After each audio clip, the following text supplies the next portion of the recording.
Welcome to Lost to the Nails, Episode 4. I don't hate this game. And by this game, I don't mean Titanicus like we were talking about. We're actually going to be talking about 40K. We had some weird revelations. Part of those revelations is my co-host wrote a great article. Eric, thanks for coming in. A pleasure as always. So we'll get into this thing, but you had an article on Variance Hammer where you talked about Crusade and Crusade not having reviews and why that's a problem, because we get codex reviews all the time. What was sort of the basic gist of your article? So the real basic gist and the concept behind it was really that Crusade is part of your codex. And that when you have a codex review and you have, a podcast or a blog or anything that spends a couple hours sort of dismantling a codex and then skips the Crusade section. Yeah. They've skipped information for Crusade players. Like, some of your audience is going, well, like, but what about the stuff I was interested in? Yeah. You have legitimately skipped like a substantial portion of the written words for your codex. Yeah. And then I think also it misses opportunities to talk about the mechanics of Crusade. And one of the things that I have said is that, narrative players, while, winning is not necessarily the first thing on their priority list, narrative players like knowing how to play the game. Yeah. And like appreciate understanding the rules and things like that. So there's several sort of things I noticed, in particular a codex review for the Sisters of Battle, where they sort of glossed over some things that are really impactful if you're playing Crusade, and they just sort of skimmed right over those. And I was sort of, doing the typical podcast yelling at my car stereo saying like, but that's important, pay attention to it. And it was just sort of this call to sort of think about Crusade content as game content and not just say like, and then the narrative players will do whatever they're going to do. Right. Because I think the state of narrative gaming has moved past that with the addition of Crusade to like every book has a narrative release part of it, and it's got rules. Yeah. And, as a guy that's on the playtest team, that 99% of what we do is looking at the Crusade stuff, I can absolutely tell you that there's a lot of work that goes into it and a lot of back and forth and that kind of a thing. So the interesting thing was I did get in my practice game. I did, get into a demo game, did do some magnetize and assemble Titans and that kind of stuff. There was something that I think I was talking about last time where Battlefleet Gothic really made me realize how much I missed that style of gaming and the alternating activations and everything. It adds a lot of risk reward and plus just that whole wacky element of, sometimes things blow up in a spectacular fashion sort of thing that you get from Battlefleet Gothic too. That was part of the thing that kind of got the ball rolling for me, looking at, well, what is it? Why was I in this space where I was having difficulty with some of the projects I was doing in 2020 and 2021? And honestly, there was this weird synchronicity with the article that you released talking about the Crusade stuff, playing a little bit of Adeptus Titanicus, and then there was a client of mine that I'm painting one of my like three regulars that I still paint for, and that's it, asked me a question. I'm painting more for his Blades of Khorne army for Age of Sigmar. And he asked this question, and it was funny. Like, I love these questions that make me stop and really just kind of go, okay, I need to go up to 10,000 feet and look down types of questions. But he was like, how do you keep it fresh when you are, painting line infantry, if you're doing a commission or doing, even in your own armies, like, I'm starting out the Sons of Horus army and I'm doing tactical Marines. How do you keep yourself motivated? And because I do have a tendency to paint the grunts first, and then I'll sprinkle in the flavor units, here and there as rewards. And I was like answering the question, and I was like, well, I'm kind of a mechanical painter sometimes. I like to, get into a rhythm. I'm definitely a rhythm painter. Like, I tend to paint in bursts and things like that. But I was like, that's not what it is. And so I actually went back years ago. I remember Jody was from the Crush, the Blitzbowl podcast, and has been on the Independent Characters a bunch, local player in our group. A long time ago, I remember him when he was on the Independent Characters, an episode, he talked about keeping a hobby journal. And I started doing that. I want to say mine goes back, I think, to August 2016 is when I started, but it's just like a composition journal, like the ones I literally toss at my students every class that they write in. And I just go month by month, and I'll put the purchases in the left-hand margin. I will, put my goals for the month at the top. And then as I paint things, I'll paint them. And initially it started out as like I hate to say it was sort of an ego boost, this is how many models I painted for the year, but I'd keep tracks and stuff like that. Cause in 2015, I was like, I'm going to paint 15,000 points in 2015. And then I did. And then in 2016, 16,000 points, blah, blah, blah. But what I would do is then later on, when I would paint something that I purchased, I would go back and scratch it out. So I have a record over the last 5 years, for better or worse, of every model that I've purchased, every model that I painted. And I was trying to figure out armies that I've done, some of the ones I had to go off of memory, but I was like, okay, let me go back 20 years. Let me go back to mid 3rd edition. What armies have I successfully completed and what armies have I not completed? And the weird trend that I noticed was that it's always about me answering a question. And that question sometimes is, how do I make an army that isn't supposed to work? Or how do I translate a theme to the table, whatever it is? Or sometimes it's just my third edition Crimson Fist army was somebody said the basic Space Marines sucked. And I took it as a personal challenge and painted an army just to play in a tournament that I knew this guy was going to go to because he was dominating our league. And then we went to top tables and I tabled him beginning of turn 4, so it was can I table his list? And, that was an army that I have that's lasted through the whole thing. So, or a hobby thing, how do I translate that how do I translate the World Eaters being sucked into combat and having beat up armor and not really caring, just seeing everything as a tool and not really into, polishing their crest trims and things like that, and going back and doing that, it was funny. I was looking at the stuff that I hadn't done in the last year or things that I'd started and not finished. And I was looking at the Crusade stuff that I was starting to do for Death Guard and why I wanted to do Death Guard. And I had this weird moment where I was looking and I was like, I legitimately have a shot at painting every single model I bought this year. And it would just involve, finishing up, this definitely not Mortarion 3D printed demon prints. I'm calling him Rick, by the way, because I think when he's next to Mortarion, the real model, it'll be a thing. But, looking at those things and just figuring out, well, wait a minute, this Crusade campaign that we were originally going to do before COVID numbers kind of spiked a little bit and that got off, really sort of was the answer to things that I was looking for. So I don't know. I'm getting a little off track here, but I'm not sure. I don't know. I mean, does that really track necessarily as far as?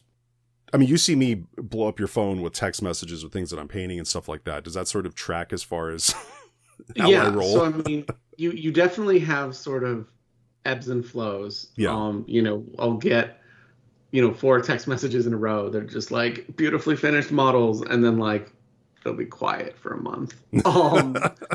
And I think that's one of the real questions is sort of a hobby motivation. What satisfies you? What turns this into not a chore? Yeah. And I think what's interesting about yours is that you talk about that can I put a concept on a table? And I have noticed recently you've been way more energized.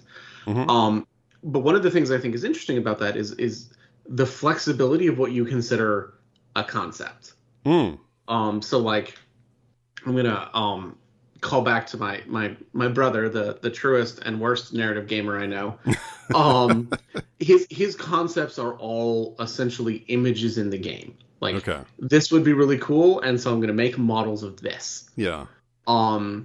Whereas what you've talked about, some of your stuff, I do love a good spiteful contrarian list. Yes. It's just well, I'll show you. Right. And so I think, but one of the things is that it's hard, and I found myself really struggling with this, and I think it's one of the reasons I've actually been struggling with my heresy area era Imperial Fists, it's hard to paint just to paint. Mm-hmm. Like I don't know that I get a lot of artistic fulfillment out of the third squad of Breacher Marines. Yeah. Like I had a lot of fun. Recently, I sort of went back to a tactical squad I had painted a while ago and said, well, can I refurbish these? Like, I've really gotten into oils and enamels and some sort of heavier weathering. Can I sort of bring these up to what I consider sort of my modern standard? And that was a lot of fun. And I finished those 10. And then I was like, okay, the answer to that is yes. I'm done now. And so I still have essentially another base-coded set of tactical Marines that I still need to deal with. Right. And so I think that that's one of the questions is sort of what motivates you, what gets you painting. Yeah.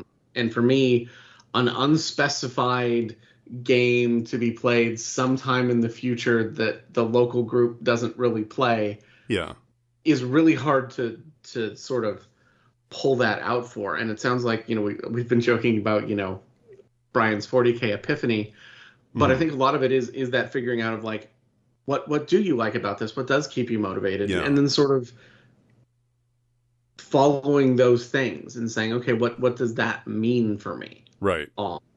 And I think that's helpful. That's useful. And I think that's a thing that sort of is very individual to someone's hobby. Yeah. Like the idea of a painting journal terrifies me. Because even when I'm trying to paint fast, like my goal is to paint like 2,000 points in the 2000s. Yeah. And so that's a thing that I think would for me feel crippling. I just look at my backlog and just be like, none of these things are crossed off. Yeah. But if that's a thing that does motivate you, like this happens for me for work, I do keep a to-do list like that. Sure. And being able to cross stuff off is like some sort of weird adrenaline hit. Yeah. And it's like, it's got to be physical. You can't just check a little box on like something online that doesn't do the same thing for me. Right. But I think that that's a really good way to sort of think about what you get out of the hobby, what you want to do, and importantly then what you don't want to do and what's sort of, sapping your hobby energy. Yeah. So it was funny in my excitement. I'm like looking at our show notes here and I was like, wow, I like completely blasted straight over a thing that I should actually talk about. When I was going back and looking at those patterns, what was really interesting was I can see the periods where I would go on spending benders.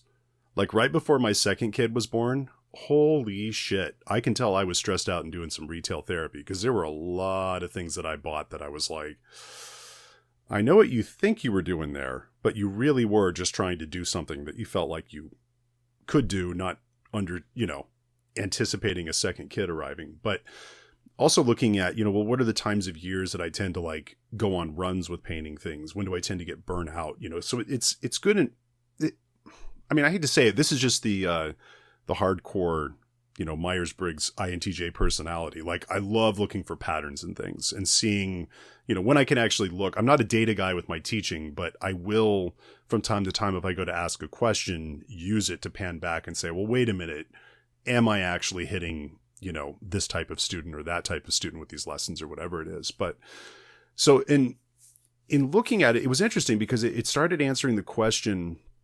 I'll kind of go through the basic, the two things that I really looked at is that we do this hobby for fun.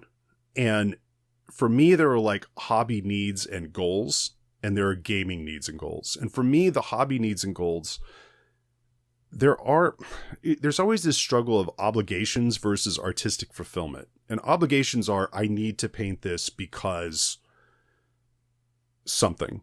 And those are going to all be external, right? They're all going to be, I need to paint this because of a game I'm going to play in or whatever it is, versus artistic fulfillment where you're like, I want to paint this because I really want to try this technique out. Like my Sons of Horus are very much I want to perfect that pale seafoam green color and pull that off. I want to make evil looking heresy Marines that are clean. That aren't world eaters where they're just obviously evil because they're splattered with blood, right? So, and versus the gaming needs where it's like, it's relaxation versus like X's and O's strategy. And to me, there's always a balance of those, tabletop challenges versus trying to translate like a narrative idea to the thing. So in looking at those, like the examination of, hobby and gaming failures and how Crusades are sort of the thing, if I get into like the needs and goals, obligations are a thing where if the slider is too far towards obligations, I run into where I was at like the tail end of me doing Splinter Mine, where we were doing hobby challenges and I was like, okay, I'm going to commit to doing these things because we're doing a thing. And it's like, I don't need Talos number 7, 8, and 9. Like I've scratched that itch. I know what's going on.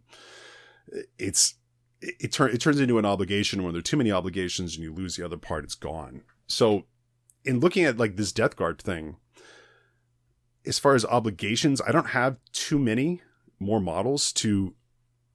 I don't get that many chances to finish an army because I do tend to go on apocalyptic binging as far as hoarding parts and things, so that when I get an idea for a kit bash, I just have the stuff and I can do it at 2:00 in the morning if I want to. But this Death Guard army is actually really close to done. So that's one thing where it's like it'll scratch the obligation itch. I bought terrain to sort of tie in, and since the last episode, I painted God, what the hell is that thing called? It's like the miasmic malignifier, or I don't know. It's the Death Guard fortification thing that I've never seen on the table in a game, but I painted it up. It looks great though. Oh my God, it's so fun. It was fun to paint, and I was like, I'm going to do it in the pale green of my Death Guard. And then when I did that, I was like, well, that's the color I should do all the other pipes and magnetize them to where you can, shake the magnets around in a chamber to where the polarity's right and stick them all together. But, that's the other thing, is that as far as Death Guard being the answer for getting my Crusade and Death Guard getting myself back into gear, this terrain that I bought was for this campaign. So there we go. On the artistic side of the hobby goals, I just love painting that Death Guard green. It's a bunch of Minotaur green colors, which I don't use for anything else. Shade it with purple because, that's how I roll. But then there's other stuff like just opponents, like there's an AdMech player in our group and I have a bunch of Skitarii parts, that those 16 Poxwalker sculpts get duplicated real quick. So being able to convert some of those, and some mixing in some bionic arms and stuff, and you can really play up the like sore areas where it's attached and everything. It's just, you got that. But I don't know, just artistically, there's just a fun thing there because it's also because I painted all the meat and potatoes, basic Death Guard things first. I'm just left with the fun stuff, like I don't have a unit of Death Shroud, and they're awesome models. I just get to sort of add fun things and add demon engines at the end here, and I don't know. So artistically, it's like it scratches the itch for me. But and that I think makes sense. You have I think one of the keys is you have to sort of have at least a little bit of both, and then as you skew sort of one way or the other, things get a little bit rough. Like right now for me, I'm painting some Black Templar, and I can feel the needle moving, but right now it's in a pretty good place because like you've seen this for me. Like I've been way more productive with painting units than I have been in the recent past. Oh, and absolutely. Part of that is from an obligation standpoint, new COVID variant notwithstanding, my brother and I are going to the LVO narrative at the end of January. Right. And for that, I want to at least put down an army where like an attempt was made. Yeah. I'm not a big fan of like primer gray as a color armies. No. And so like that's the major obligation, is like panic is a motivator. And that's a large part of it. But there's also some artistic stuff there that I think is important to sort of help motivate that. And as one of the things is that it got me back to using an airbrush, because like white pauldrons and black models, you need to start thinking about that. Yeah. I found honestly on the side of like I haven't painted Primaris Marines yet. I don't have a Primaris army, and so like getting to paint all the new things was sort of an interesting experience. And then also coming from the Sisters, Intercessors just don't have that much on them. No. And so there is sort of an artistic, like, I think we talked about it briefly. I called it ignorable detail. Yeah. There's a bunch of stuff on the Space Marines where you look and you go, yeah, I'm not going to paint that. Yeah. Or like I ended up cannibalizing a Crusader squad to give a bunch of assault intercessors, chained bolt pistols or chain swords and things like that. Mhm. And that means I can skip the scabbards. Like I have a bunch of, pistol holsters that just aren't going to get used. Yeah. And so I think that that's, for me, that was sort of really satisfying, is to just be like, to be able to sit down and over the course of like a couple nights, just be done with a unit. Yeah. Whereas I find the sisters incredibly intimidating and sort of have to go one model at a time with them. Yeah. So for that, I think the artistic fulfillment, which is also sort of getting back to the obligation, the idea of like, yeah, that squad of assault intercessors is just done. Yeah, and that's been cool watching, because I remember before you were just like, yeah, I just haven't painted a model since the pandemic started, and we were like, holy shit. And then all of a sudden getting a flood, of just, and it's not like, oh, I kind of half-assed, did some Black Templars. You're like, those are legit. They look good and they're done, and god damn it, Eric's back. It's a beautiful thing. Yeah, it's been real fun. Yeah. So Death Guard have that going for me. Like, I enjoy painting them. I enjoy trying to translate, just let the models do the work. You don't have to gunk up or filth them up that hard. Like, just paint the details that are there, a little bit of streaking here and there, and you're good. You don't have to overdo it with rust and everything. And, painting industrial terrain very much is a, to go back to our conversation, it's very much a Starship Grime sort of endeavor, so it's painting industrial stuff in a grimdark style with Death Guard at the same time for a campaign that you're playing at, a store that's just opened up is, it's ticking all the right buttons there. So as far as the gaming end of it, sort of gaming's needs and goals. So those two areas are the two areas that I talked about with gaming is like relaxing / socialization versus X and O's tactical challenges. So on the relaxing end, translating a campaign theme brings in it coming up with this campaign really has, based on the people in my I call it COVIDly tight gaming circle in the armies they love, has kind of helped me with, it's fun just getting them to come in and play, and they've started painting things and gotten excited. And the other part is just, who doesn't like spreading diseases on the tabletop, during a pandemic anyways, but their armies kind of play in with my weird X's and O's tactical challenges. So Death Guard can be, we found out in the opening game, I feel bad. We played a 25 power level game. Craig, the sisters player, was like, oh, I'm just going to roll for it. And he's like, yeah, let's do assassination. And, it makes sense if I'm trying to go after you, if there's like an uprising, like sisters are trying to cut this thing off and blah, blah, blah. And oh man, the mission did not go. They did not cut this thing off. Yeah, we got to the end and he was like, I didn't kill any of your units, did you? And I'm like, well, you got my 10 Poxwalkers down to 2, but yeah, no, you kind of fed me a unit at a time to kill off. And yeah, that's kind of how all that worked. But it was trying to figure out how to play Death Guard in a way where they're fun, thematic, a challenge, but also making sure that you aren't bringing stuff where you're boat racing, trying to find that nice, perfect mix of units within an army that you already play.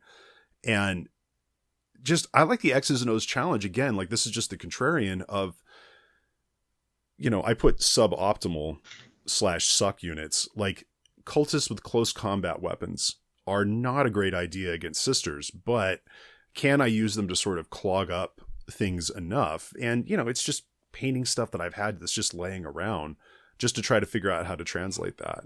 So, I can tell you this, my cultists, when we get into units we track and units we don't track, my cultists are not going to be tracked, because if you're a cultist hanging out with the Death Guard, you don't make it to the next game.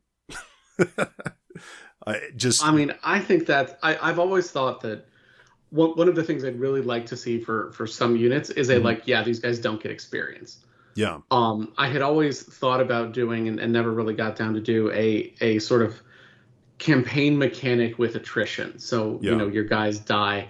And one of the things I had is like cultists, they have no attrition. There's always more cultists. Like, you don't run out. Yeah. And so I think that's fun. I think for me, I think my sort of interests and needs also follow a lot of those same things. So for like the relaxation and socializing side of things, every Friday, if I want a game, I can probably get one. And that's sort of a nice capstone for the week. It's a Yeah. good way to end the week because, like, I'm an academic, I work from home. It would be very easy to work all weekend and then get to Sunday and go, oh, I'm really tired. Yeah. And so it's nice to be able to sort of just reset and be like, nope, Friday at about 6, I'm somewhere else. Yeah. And so that's been really nice.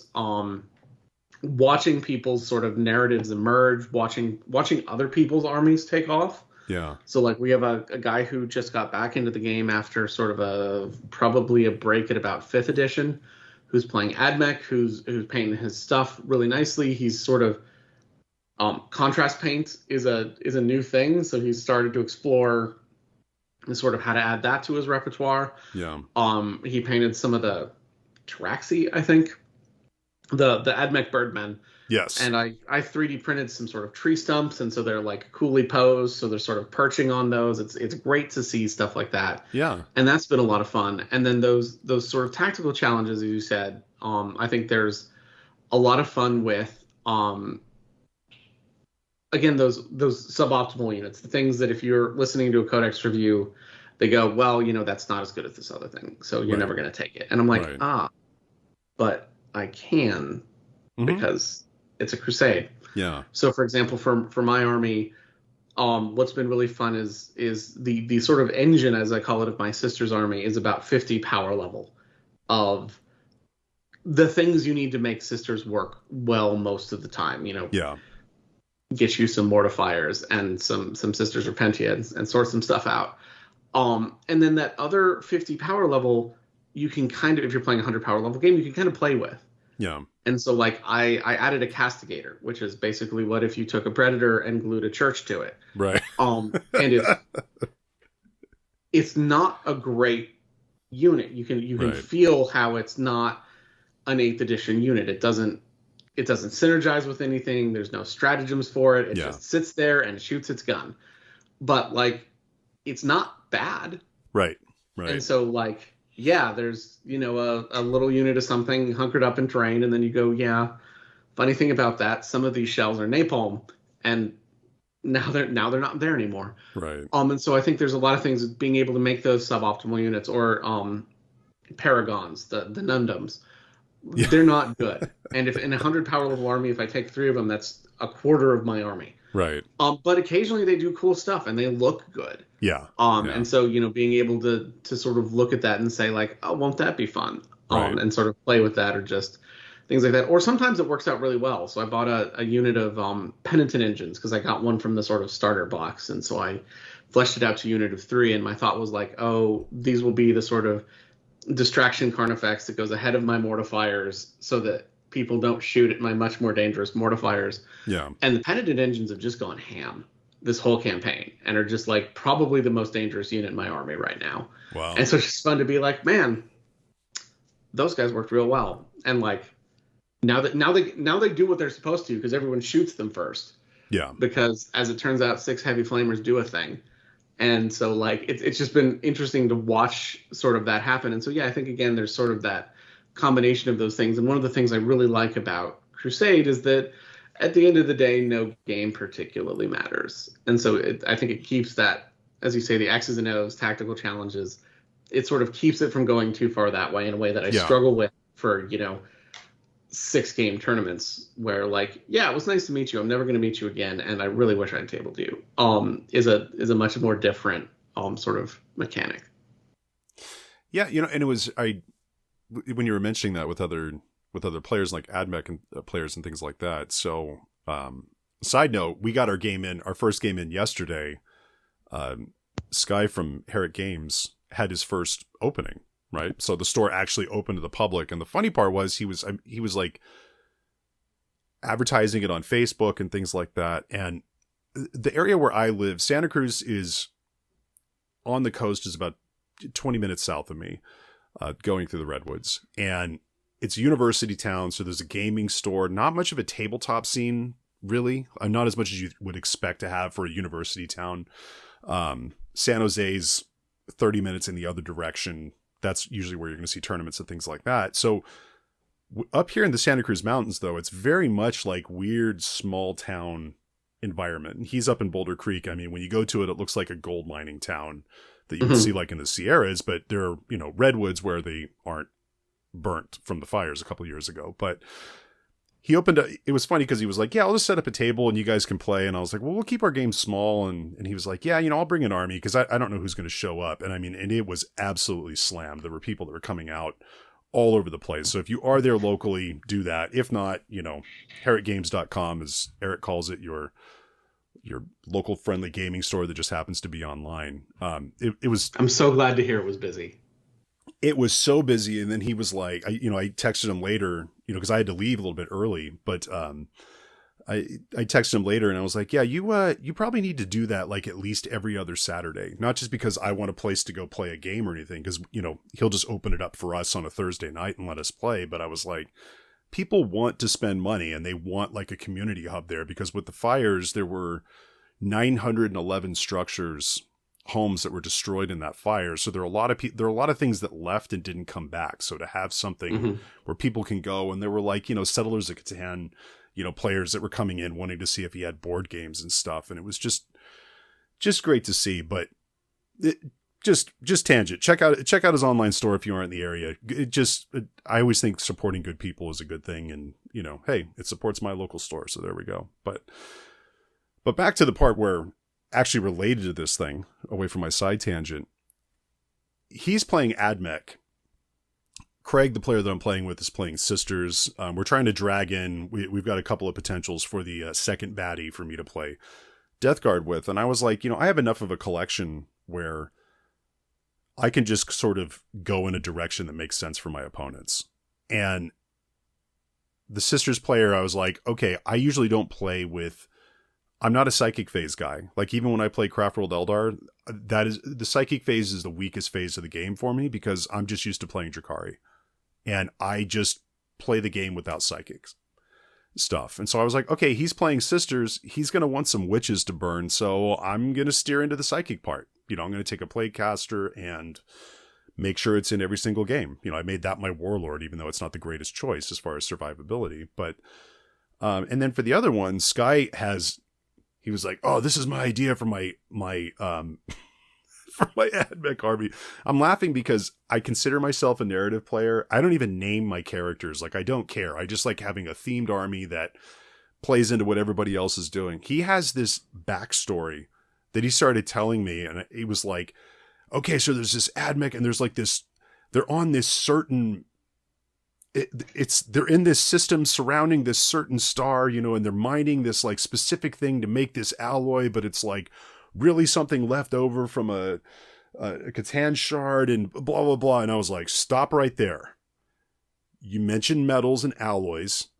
I like putting Skitarii bits into Poxwalker conversions, so I'm already good there. I'm already good on the AdMech thing. I was like, I had been wanting to do a Defiler conversion.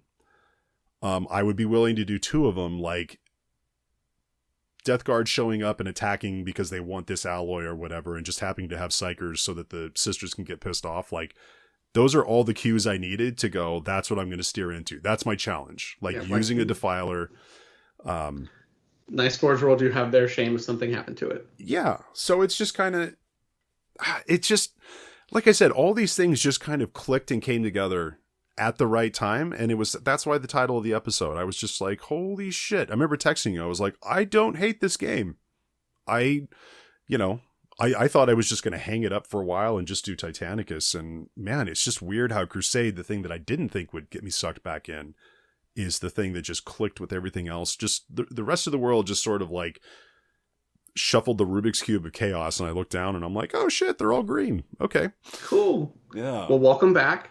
Good to have you. Well, let's take a quick break right here, because on the other side, we had a discussion earlier and it was like, okay, so we're not going to be we review every single Crusade content thing that comes out, because Masters of the Forge, that is their jam. They do it better than we do.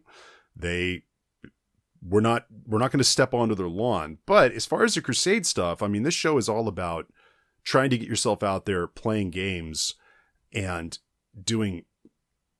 just getting engaged and playing the game. And so what we're going to do on the other side is do our first Crusade reviews based on our own armies, but we're going to look at the stuff in those that help us to get out there and play the game more.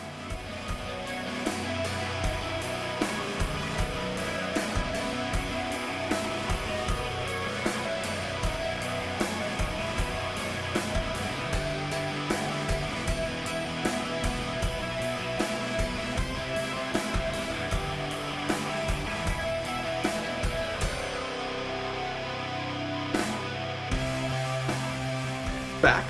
And so what we're going to talk about now is sort of how we think about reviewing Crusade content, how we're going to try to tackle this in the future, and how we're going to actually leap into it today.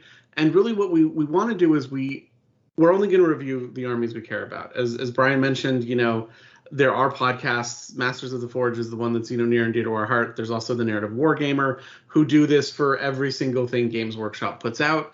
And the good news about being a narrative player right now is Games Workshop is putting out enough that's actually sort of a fire hose to deal with. And so we're not going to do that. If something speaks to us, we'll review it. And if it doesn't, we won't. And then importantly, we also aren't going to review every option and do a breakdown. We're not going to talk about every requisition and how this codex also has a requisition for, this particular thing, because it's boring, and honestly, most of the match play guys can handle that too. And so what we really want to do is ask sort of the big narrative questions for each codex. What does this army do narratively? And then for the armies that, most armies at this point in their Crusade section have sort of a side game or a meta game or some sort of collectible. What does that do? How does it translate between what it should be doing narratively and that Crusade section? What units does it impact? Is it just accounting, which is just, are you doing this for your own benefit and sort of, keep taking up your score of like awesomeness? Or does it impact your opponents? Does it impact gameplay? Is this something you're going to see on the tabletop? And then a question that comes up for me is, how many games does this take to accomplish? Is this something that you could, over an event, see that this manifests itself? Or is this something that you have to have a really long-running, sort of sustained Crusade campaign? Because one of the really interesting questions with how people play Crusade is, are you doing the sort of persistent, perpetual campaign that sort of the rule book envisions? Or are you in a group that's like mine, that every 3 months or so sort of re-racks and says, okay, let's tone things back down. Let's check out, the 16 units who all have now 10 special rules to them, and sort of clear the board. So how many games does it take to accomplish that are sort of important things. And those are the things that we really want to look at to say, what are the upgrades? What are the mechanics that live in these codexes that actually help make Crusade fun and that makes Crusade different from just a linked series of match play games with a group of people And so we're going to start that off with Brian and the Death Guard. Yeah. So what's interesting to me is, like, as you were sitting there talking about that, I was thinking about in my head going through, because again, like with playtesting, this is the side that I deal with. We'll do a little bit of stuff just like on, we'll glance through, and if there's like an obvious concern that we have with the unit or whatever it is, or something looks weird, we'll comment, but mostly what they're looking for from us is the Crusade stuff. And it's interesting going back, like when you as you're reading through those things, like what do they affect? Is it just accounting? Does it affect your opponents and that kind of a thing? I was thinking about the decision to base all of the Space Marine books off of the basic Space Marine Codex really made for a weird situation where all of the Space Marines, except for, I'm trying to think, other than Black Templars, maybe Death Watch were a little bit later, but the early burst had to all sort of be Space Marines because they were all based off of that book now instead of their own individual book.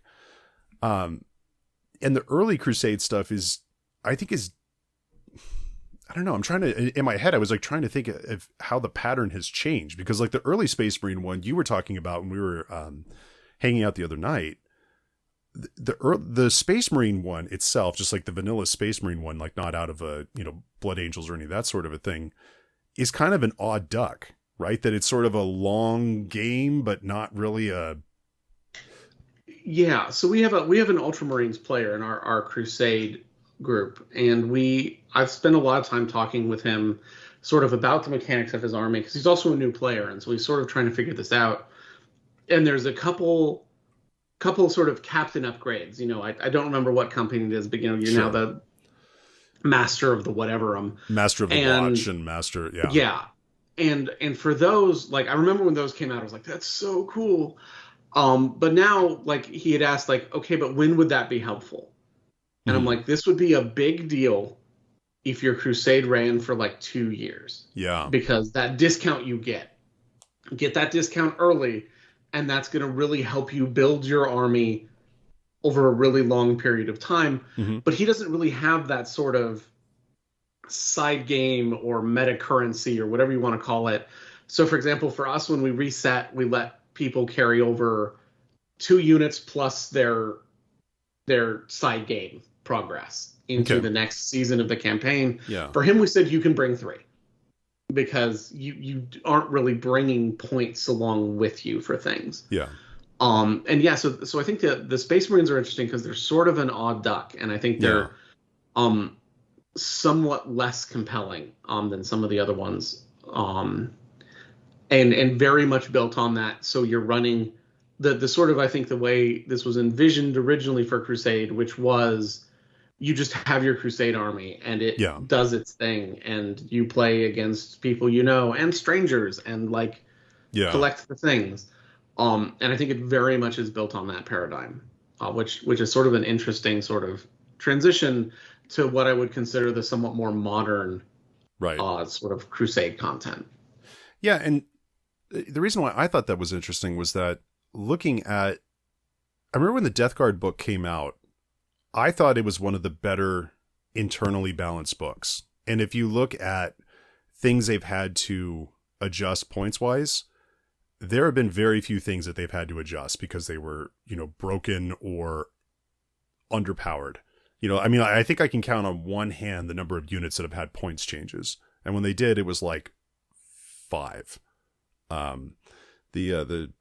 always get the guy with the washing machine on his back and the fire hose, the plague hose guy. It's so funny. I used him yesterday and can't remember the name of the damn thing.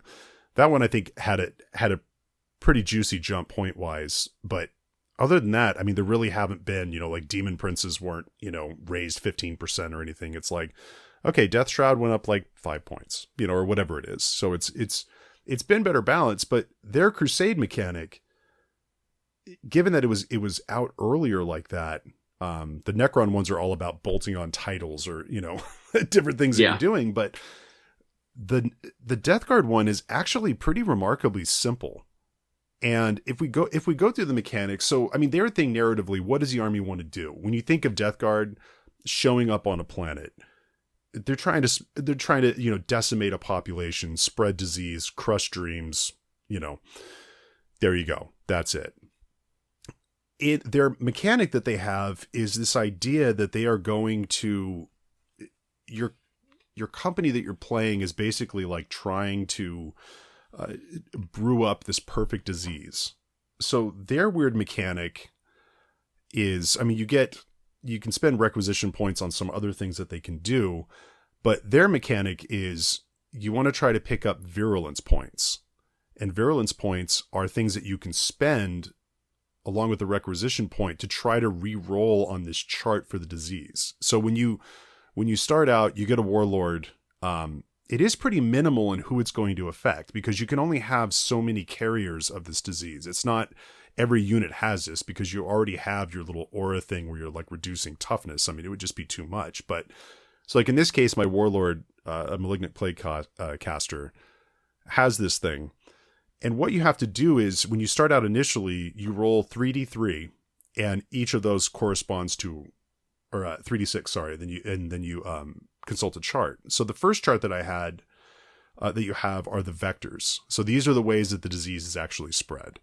So when I yesterday went and rolled, I rolled a 2 for this one, and it's bleeding. Each time the plague carrier model from your army makes a melee attack against a unit, if a hit is scored, that unit's contaminated. So the first one is how they get it. The other vectors are what do we got here? Seeping. In the command phase, roll 1d6 for each enemy unit within 3 inches of any plague carrier models. For your army, on a 2+, the unit's contaminated. So it's all about, getting close and doing something.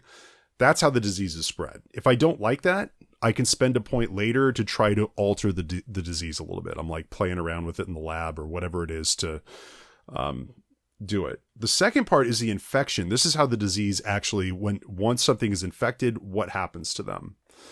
And there are all kinds of things on there. So there's like, if you roll a 2, it's each time a model is contaminated or a contaminated unit shoots with a weapon, subtract 1 from the number of attacks made with that weapon down to a minimum of 1.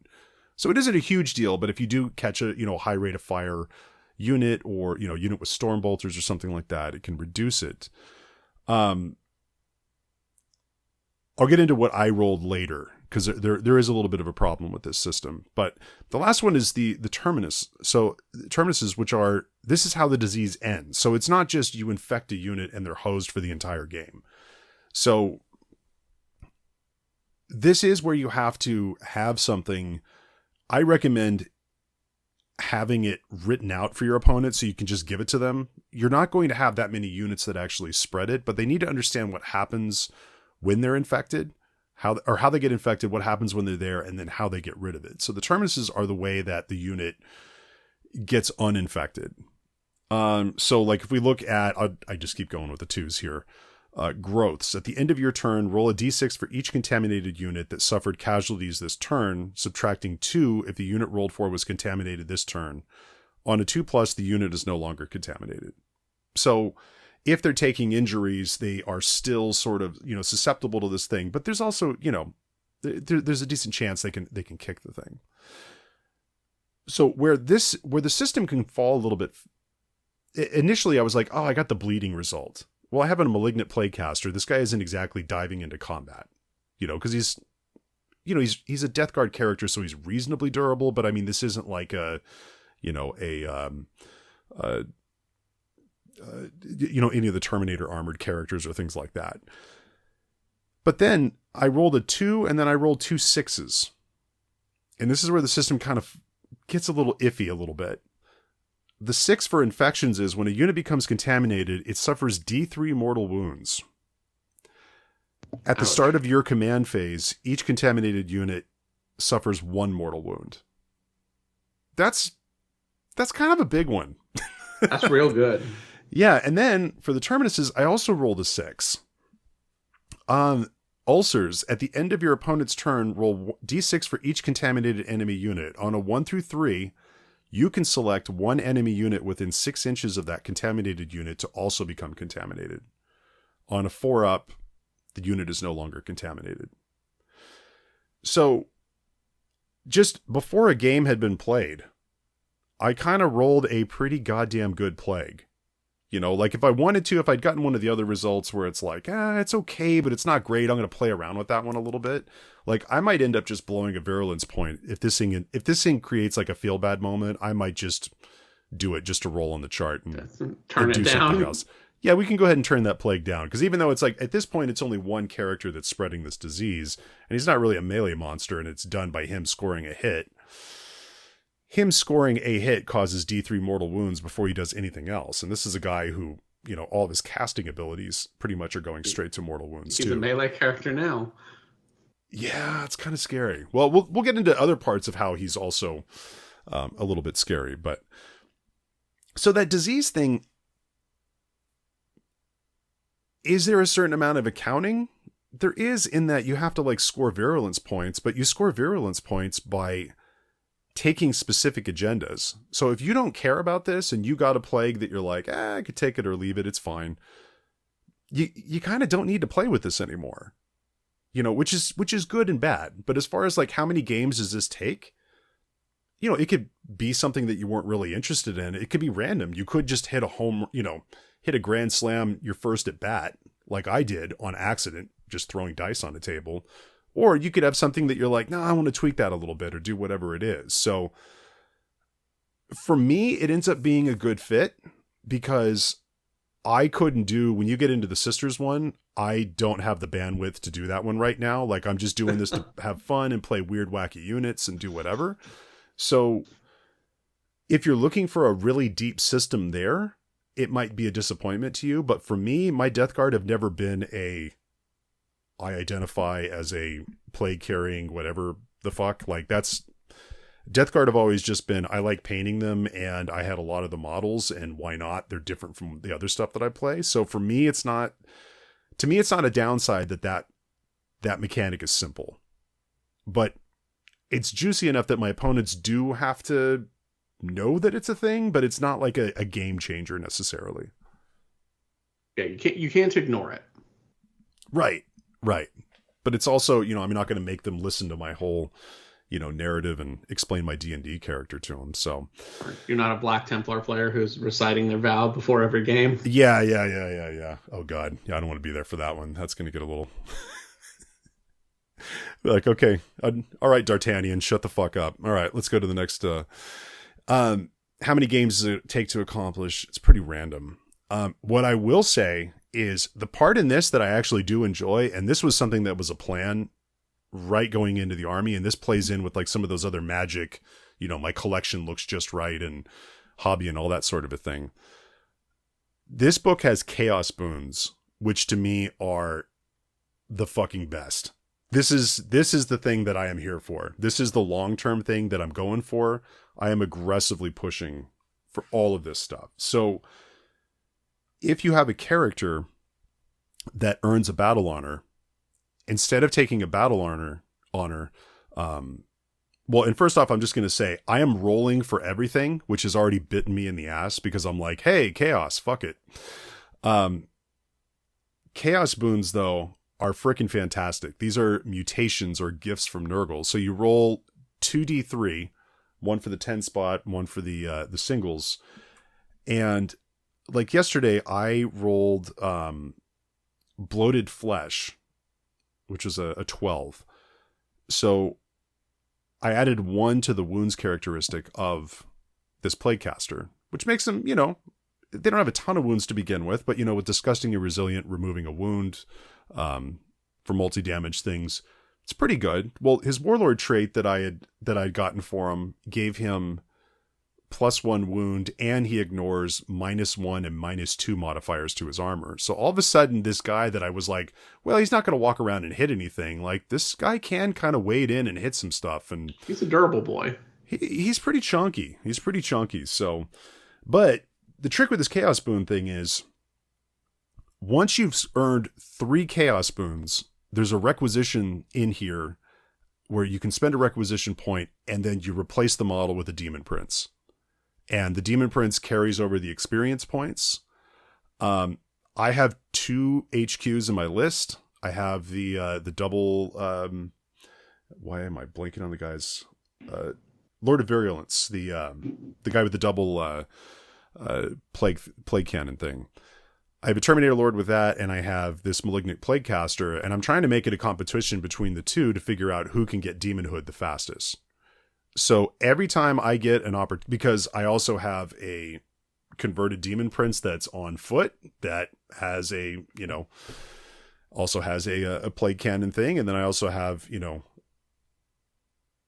Rick, aka Not Morty, the 3D printed, definitely not Mortarian, Demon Prince sized thing that can serve in as the Playcaster. And so that's the fun for me. And with this table, there's the fun mechanic that if you roll a double, meaning like you get the same result that you rolled previously, you take them off your roster and congratulations, you now have a spawn in your roster. So it's like, if I get that result too, especially if it happens on the third one, I'm totally okay with that because I'm just redlining and going for the dumbest thing I can possibly do. And you know what? I don't have any chaos spawn in this army, and I'm perfectly happy to convert one and put it in. So that scratches a lot of dumb, fun hobby itches for me. And, level of fucks given that I need to have to play this army. Yeah, that's got strong fuck around and find out energy to it, which is great. Yeah, I love it. So for me, this Crusade book is great for that because it's like, I've already looked at the Plaguecaster that I have, and I just painted the one straight out of the box when I, got the box set, the 8th edition box. I painted it just straight out of the box, and I'm looking at it going, I could do a better one, you know? So I'm like, I have the parts, I'm going to cut up some stuff and make a new one to reflect this guy. And, you know, I'll make him a little more bloated, you know, for his extra options and things like that. But it's like, man, it's like, I'm just, that's the mechanic that I'm really looking forward to, because I don't really care about the disease thing as much. The disease thing, you know, it's there, but man, you roll a couple of 6s on that initial one and you're pretty good. But it's like, I'm going to have a fun time just hearing fun units that make sense, you know, that make sense narratively as far as the games that we're playing and my opponents and that kind of a thing. And then I also, you know, like even like the cultists and things like that, I've had those models forever. And, you know, why not? Just slap a quick paint job on them, play them, have fun, do whatever they're going to do. They will track 0 experience. I mean, Poxwalkers already have a rule where they don't track experience, which makes sense. But it's like, my Rhinos, I'm not going to track anything for them. You all track demon engines and that kind of a thing. And that's that. And, you know, I get to paint some terrain that I can leave down at the store for, you know, even though it's my stuff, you know, that, you know, Sky can use at the store to demo the game for people and all that stuff. And, you know, it's a chance to kind of grow the community a little bit before summer hits. And, you know, if we feel like the campaign's done at that point, that's fine. We'll wrap it up. Or if guys want to keep their stuff, they keep their stuff. So for me, this book is the requisitions. Like, I mean, I'll be honest, I really haven't looked at the little relics and things like that, because the rest of it scratches what little bit of an itch I needed scratching, you know? So I'm pretty stoked on the Crusade stuff in this book. That's awesome. And I think it seems to strike a good balance for you with lacking a huge amount of complexity while still giving you that sort of narrative bite, which is I think a good transition for the Sisters of Battle, which is diving headfirst into complexity. So the question with the Sisters of Battle, you know, what does this army do narratively? In the show notes, I say John Woo style gunfire and doves. It's that idea of sort of, you know, this army of righteousness. There's an underlying sort of sacrifice mechanic and things like that I think does really well in this codex, but it is very accounting heavy. So we'll talk about that a little bit. Yeah. But the side game in this Crusade section, I'd assert there's actually 2. There's one that's the sort of the meta plot, meta currency, whatever you want to call it, one, which is one of your characters is your Saint Potentia, who is someone who could become a living saint, and is sort of her progression towards sainthood. And this affects one unit. You pick a unit. There's a requisition for if she dies, because there is a permadeath mechanic. Yeah. If she dies, you can designate a new one. But it affects one unit, and it affects them a lot. So it's not just accounting, because essentially what happens is this character is going through essentially, I believe it's 5 stations of the cross, but it's sort of their path towards becoming a saint. So for example, one of these they're called trials. So for example, the trial of suffering, you need 10 saintly deeds, and then you get a saintly reward. So for example, for the trial of suffering, which is just one of these 5, Scars of the Penitent, earn 3 saint points each time this model gains a battle scar, lose 3 saint points each time this model loses a battle scar. So you want to pick up battle scars. Martyr's Wound, earn 1 saint point at the end of every battle if this model suffered 1 or more mortal wounds. So, you know, your malignant plague caster helping her out. Sure. Purification of the Flesh, earn 1 saint point at the end of the battle if this model was destroyed or has less than half its starting number of wounds remaining. And Tortured Soul, earn 1 saint point at the end of this battle if this model was affected by a malediction psychic power. So, like, seriously, your sister's player should pick this up and, like, in one game be halfway done. Yeah. And then the reward, if you do that, if you get all the way to 10 points with that, is Miraculous Recovery. Once per battle at the start of any phase, this model regains D3 lost wounds. In addition, any battle scars this model has a removed from the Crusade card, and any further battle scars it gains are ignored. Which is a pretty good power. And there's essentially, and then you move on to another one. And so there's 5 of those, and you have to work your way through them. And that's a lot of accounting, because you have which trial are you on? how many points do you have? How many points did you pick up this game? Importantly, every time you have an out of action test, you also gain what's called a martyr point, Okay. which you have to roll your leadership plus a d6. No, sorry, it's your martyr points and a d6. And if that's above your leadership, let me check the rules for this. I've been desperately avoiding this because it terrifies me. Right. So yeah, martyr points. Every time you take an out of action test, it gains a martyr point. To do so, roll a 1d6, adding its current number of martyr points. If the total is greater than that model's leadership, the test is passed and she dies. I love the little narrative conceit of calling that a passed test. Because it's passing for martyrdom.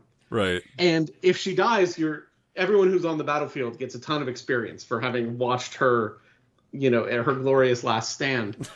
But so there's there's a ton of accounting there with where are you on that track? And then also there's a sort of a second type of sort of mechanic that is the play between two requisitions.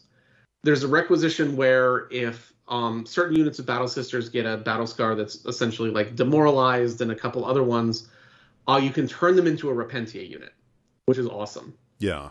And then there's a requisition, there's an agenda where that Repentia unit, if they kill something of a higher power level than them, they get a redemption point. And after they've earned enough redemption points, they turn back into a regular Sisters unit.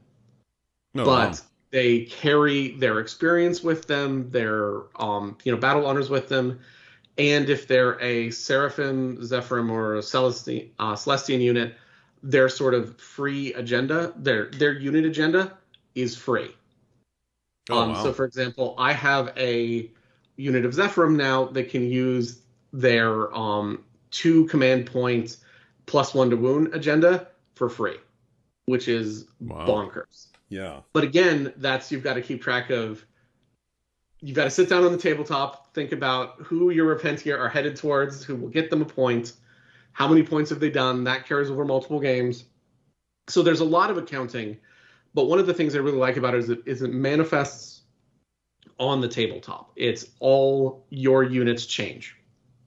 And the question for does it affect your opponents is definitely yes. So like this Nightmare unit of Zephyrim definitely impacts my opponents because also this requisition gets that unit of Repentia this agenda gets that unit of Repentia a ton of experience too. So they're really powering up as they do this. And my Dogmata, who's my Saint Potentia, aka Buffy the Eldar Slayer, is probably the most notorious unit in our campaign. Like, we have a bounty mechanic that was designed so that people could kill her. Wow. She's ridiculous, but it's a lot of fun, and she's not so powerful. Kind of like your Malignant Plaguecaster, the Dogmata is not one of the beat stick units in the Codex.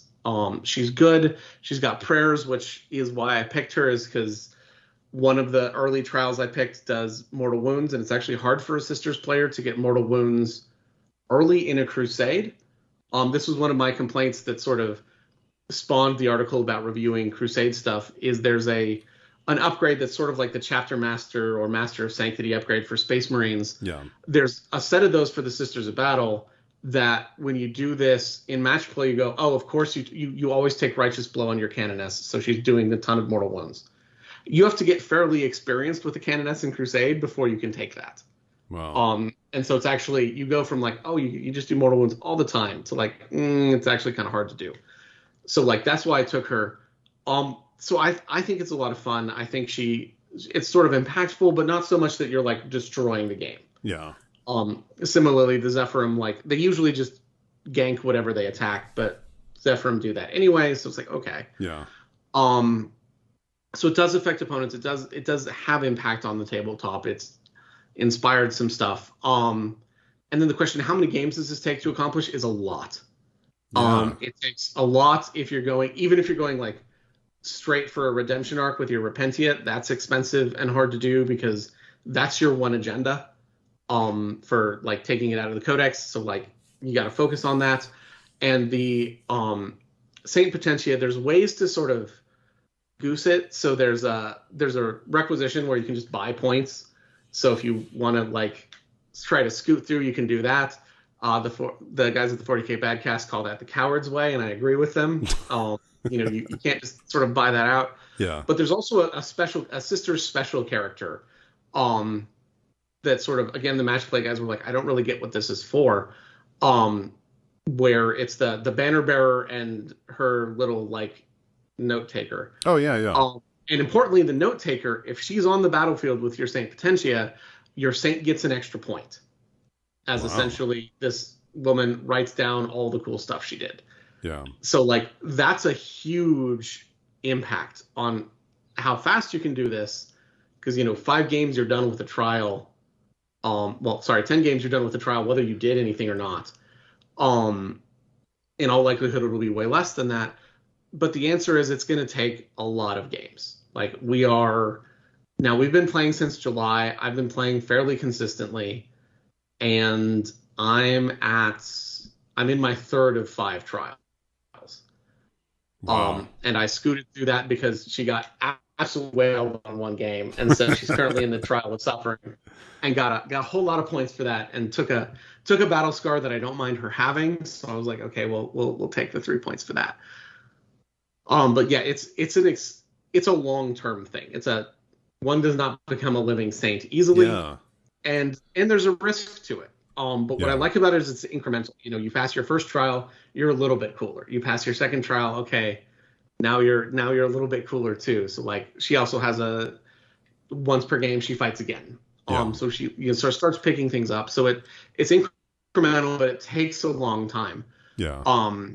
But I think this really helps sort of play to the dynamics of the sisters as a book. Yeah. Because what it does is it plays to those themes of sort of redemption and sacrifice and things like that. It's my favorite agenda in sort of the game right now. It's called Seed of the Imperium. And what it is it's nice because you pick 3 units after the game, and they have to have killed something or held an objective. So you had to do something cool. You get 1 point if they're below their starting strength, 2 points if they're below half strength, and 3 points if they're dead. And that's the amount of XP they get at the end of the game. Oh, wow. So like the best outcome is you did something really cool and then you died. Right. Which is very sistersy. And sort of, I think, helps soften the blow of a T3 melee army. Yeah. Because like my units die. Like I point my Repentia towards something, they mulch it, and then they die. My Sacrosants, who are the girls with either the maces or the spears and the shields, they get killed a lot. But that's okay. Because they got 3 experience out of the deal, and they sort of did something. And so that trading game that is, one of the things sisters do really well, it hurts less. Yeah. And it sort of plays to that sort of narrative arc and things like that. What I'm really using this for, and what we've pushed a lot with our Crusade campaign, is it's technically actively game mastered by me. But I've tried to have a fairly soft touch with it and use a lot of emergent gameplay. So, does a unit become notorious because they're just bullshit? Or something happens coincidentally twice. So, like, one of my Palatines has now killed 2 Onager Dune crawlers in close combat. So, like, she's just this notorious, like, does the slide under the thing and stabs into it. And so, like, can you build that emergent gameplay? Can you build, our AdMech player had sort of, he swapped out his warlord from a Skitarii marshal to something else, and then proceeded to lose 3 games.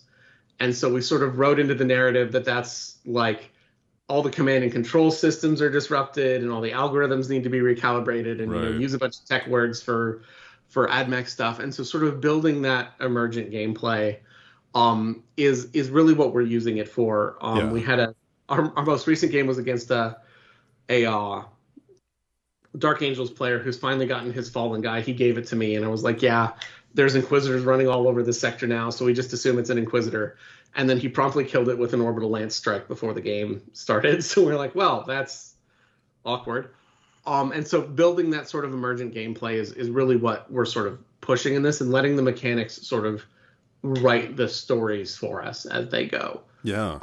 And that's actually been a lot of fun. And I think the Sisters Codex is really good at helping push that, because there are, again, some units you want to keep track of a lot, and then there's some that you can not so much worry about. So, you know, my Rhino has outperformed expectations, but I'm still not really worried about the Rhino's experience. Yeah. Yeah. Rhinos will be getting 0 lead from the pencil. That's not happening. Cultists, 0 lead. I mean, other than that, I mean, I think, wow, I was thinking about it. I was like, damn, I sort of like backed into the perfect choice for my commitment level at this point, as far as wanting to add a bunch of paperwork to the game, because Death Guard armies tend to be fairly, you know, like you might have a big unit of 20 Poxwalkers, but that's a unit, and it's a unit that you don't track experience for. The armies tend to not be very big, and there's just not a lot of paperwork to do. So I don't know, it's a weird thing, because like with Sisters, they are a very complicated and involved army. And so their Crusade stuff being complicated, it's not just that it was the same codex writer that did the game mechanics was doing the Crusade stuff. I think it's also just that players that gravitate towards that type of an army want that, you know? So yeah, Death Guard players, I could see, you know, hey, we just came here to infect stuff and crush dreams. And that's, their system kind of reflects that.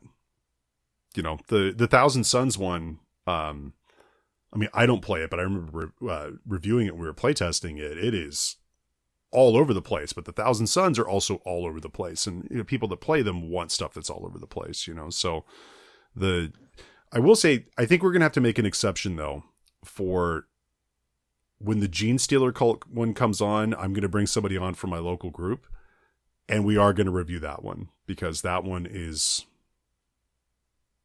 that's all I got. I'm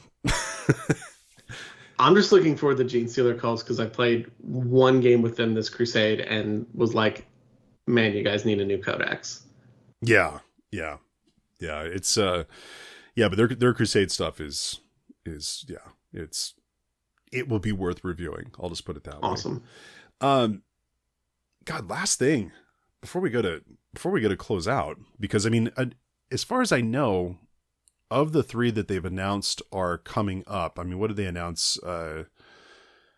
Tau, which I don't give a fuck about. Tau, Gene Stealer cults, and Custodes. There you go. Gene Stealer cults, I do care about. I don't play them. I think their Crusade stuff is interesting enough for us to do it. But yeah, those other 2 we can take a hard pass on those. So So before we go, because the next episode we are going to talk Titanicus, like that is legitimately happening. I have recently magnetized models on my desk. I picked up my 3rd Furians transfer sheet from Herrick Games yesterday. I am stocked to the gills with that stuff, and I need to paint those Titans in order to meet my goal of painting everything that I bought in 2021, which if I don't do it, I came close enough that I'm okay with it, but I legit have a shot at it. And I think I'm going to be painting real hard that last week of the year. But before we go, I just have to ask a quick question. For the Sisters player in my group, beautiful. I mean, you saw the pictures. I mean, beautiful army. A gorgeous army. Oh my God. I was like looking at the pictures going, I even sent a text message to him. I was like, Craig, I apologize for not telling you how beautiful your army is, because there's so many great looking armies around here that I just like accept that as what happens when a 40K is played. But when I was like looking at pictures of our game, I was just like, God damn, that's a nice looking army. But he's stepping back into 40K after taking a few editions off, and then of course picks up, I would say, arguably the 2nd most complicated army to play as far as needing to stack things, you know, after Gene Stealer cults.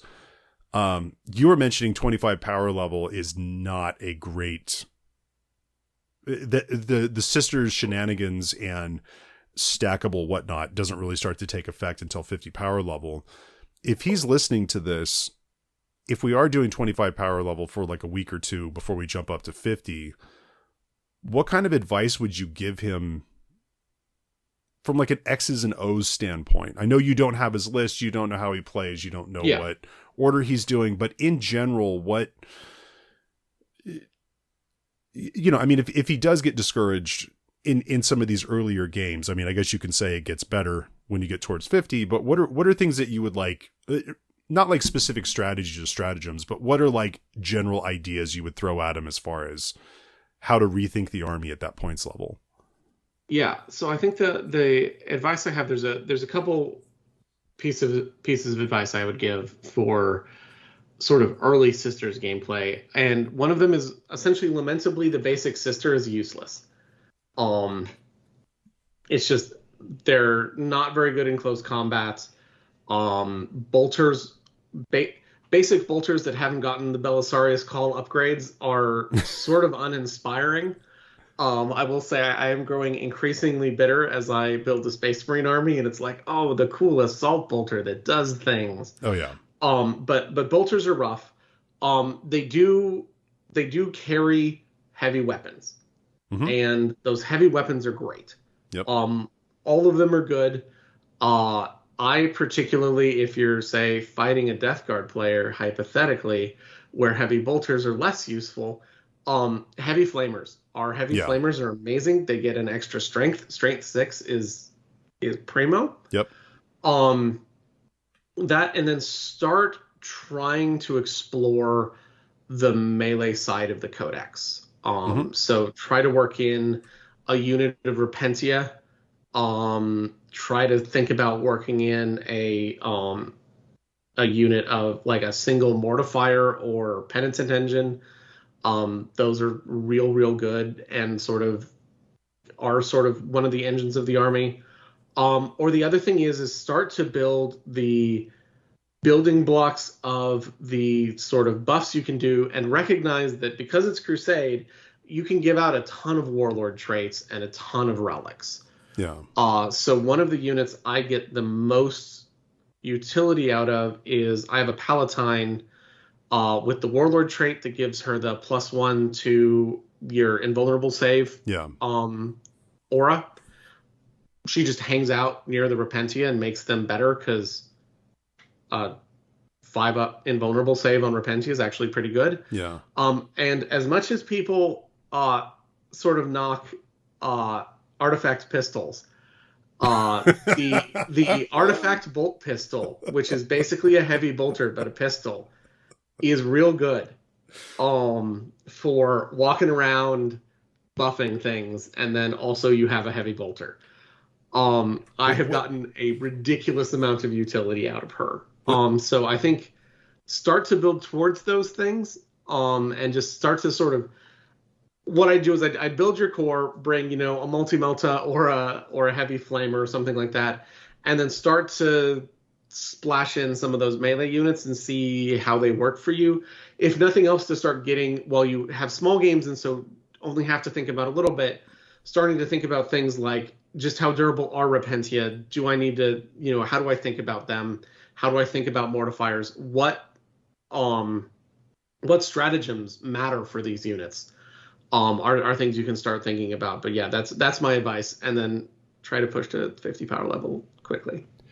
So as you were mentioning that, I'm going into like the playtester database here, because I'm like, I have to find the profile in this pistol, because if I have been consistent on one thing throughout 9th edition and 8th edition, it's please stop trying to make relic pistols a thing. And I just have to see the profile on this pistol.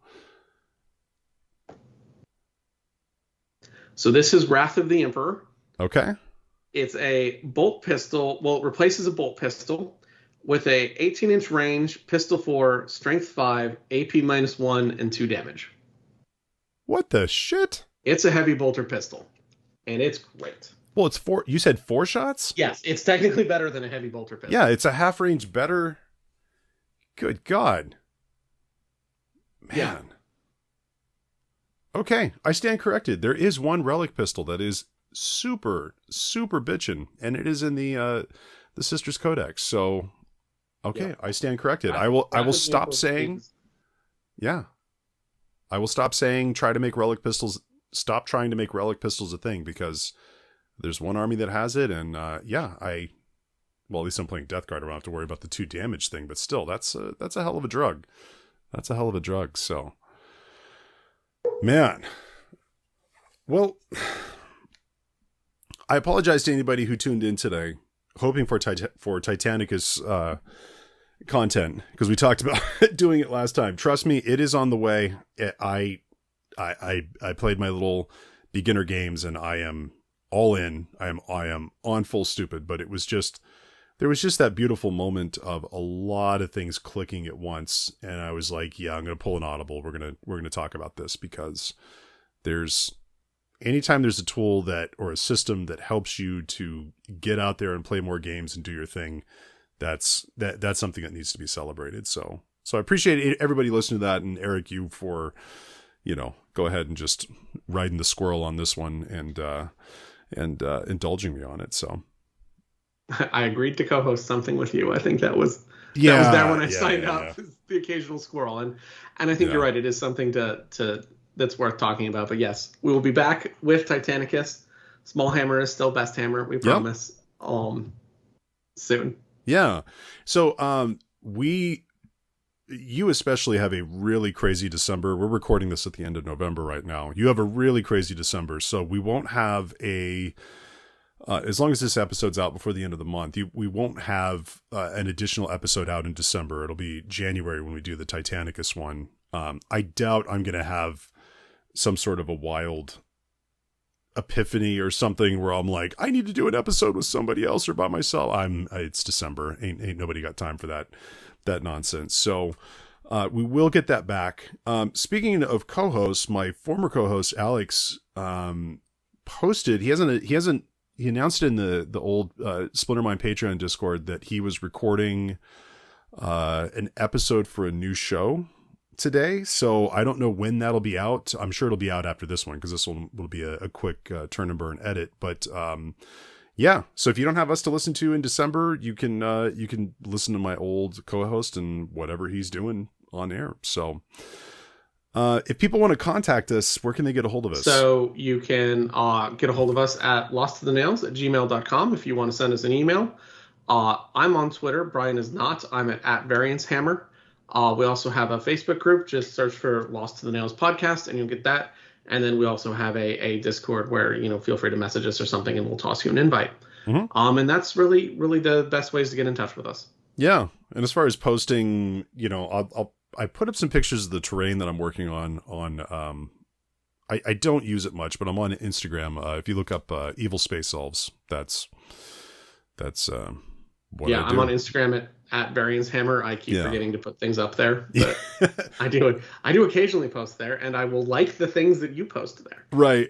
Yeah, it's the only social media thing that's still on my phone. Everything else, I'm just like, yeah. There's a guy that's contacted me locally for a terrain commission, and I was like, he was doing it through Facebook Messenger, and I was like, here's my real phone number, because real talk, Facebook just isn't what I'm doing these days. So at any rate, get out there, play some games. If you have Crusade stuff that you think we should take a look at, or any of that type of stuff, drop us a message, comment on the episode posts or whatever it is. We'll talk to you guys on the other side of New Year. Have a great holiday season, and stay safe out there.